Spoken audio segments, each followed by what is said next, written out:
Okay, so moving on to some DC news.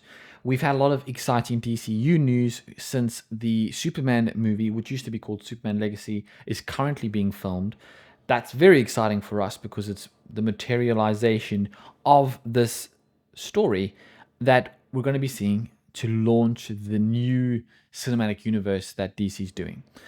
And a lot of speculation and excitement and fan casting has been going on. And one of the things that tends to be brought up quite a lot is, when are we going to be getting a bit more information about certain things like the Authority? When are we going to be getting some casting news?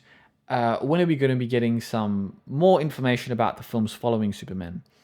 And recently we had a bit of Threads is the place where James Gunn hangs out. He's very active on Threads, so you could probably pop him a message and he'd respond at some point. He's really good with that, and I think sometimes it can be a bit much. I think that he's might be sharing from some people's perspective. But for me personally, I think it's great to have someone who is constantly engaged with the fans. It makes it feel like you're a part of something and you're involved with something.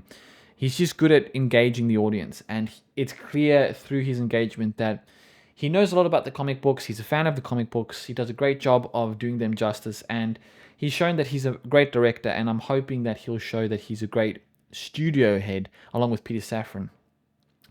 But somebody on Threads basically was asking me a bit of question about the Authority coming up, which is a combination of a few characters that are kind of in a grey. They're not quite heroes, not quite villains, but they've got some moral, ethical compromises that they go through. And someone was asking a little bit about this. This is from Deadline as well. And Gunn recently updated fans on the film's development after one of his Threads followers asked if any of the members of the anti-hero team had been cast.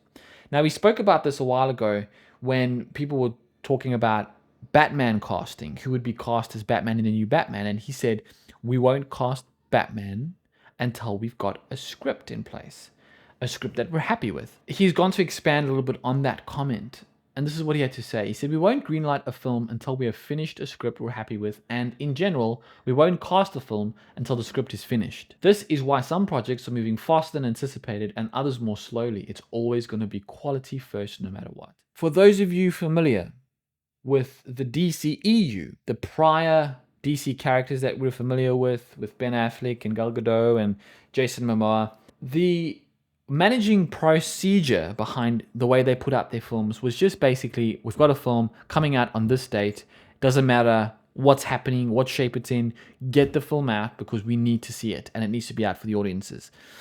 And what we ended up being left with is often just films that were not ready to be released, films that weren't quite right, films that the scripts weren't quite put together in the way that we had hoped. It just felt like a real mess at times. And maybe if they took a bit of time, they would have been a bit better. That might not have solved all their problems, but it might have increased the real value and the quality of the films that they were putting out. But what I love about what he's saying here is that we're not going to do anything until we're confident that this is going to be epic.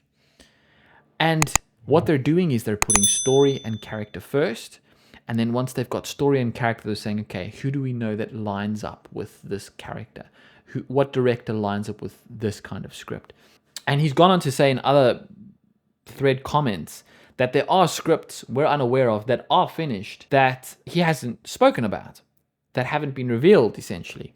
So it's very possible that there might be a script sitting somewhere for the Batman, for Supergirl, for Green Lantern, for whatever, that we don't know about, that's been finished, that he's seen have been amazing and saying, okay, well, I'm really happy with the script. Let's push that up. There's also an interesting note here is that sometimes there's the worry of, well, how can you really do that? Because if you're telling a story that has continuity, if you're building up some kind of shared universe, is there a specific order these films are supposed to be brought out in?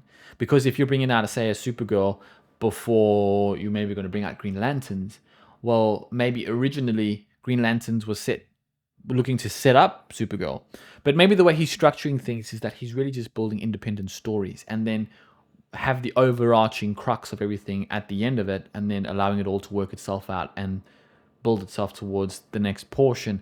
There's lots of ways you can do that where you don't have to have them so interconnected that they can't come out in different orders and so on. But it can be a tricky process, and that's going to be interesting to see how he navigates that. But this comment for me always makes me happy to see this, and I hope that we get a bit more of a breakdown as to what the authority is going to be. We already have one of the members who've been cast in the authority who's going to be in Superman. What do you guys think about James Gunn's comments? Do you think that it makes sense to be prioritizing scripts over release orders? Does it make things more challenging to put things out when chronologically they might not work, but script-wise they are the best thing to be bringing out at the time? What if they don't have any good scripts? Do they just have a gap where we don't have anything to release because there's no scripts that feel finalized? There's a lot of question marks there. I'm curious to see what you guys think about this because it's an interesting way to approach it. I think it's a great way to approach it, but maybe you disagree. Let me know in the comments below.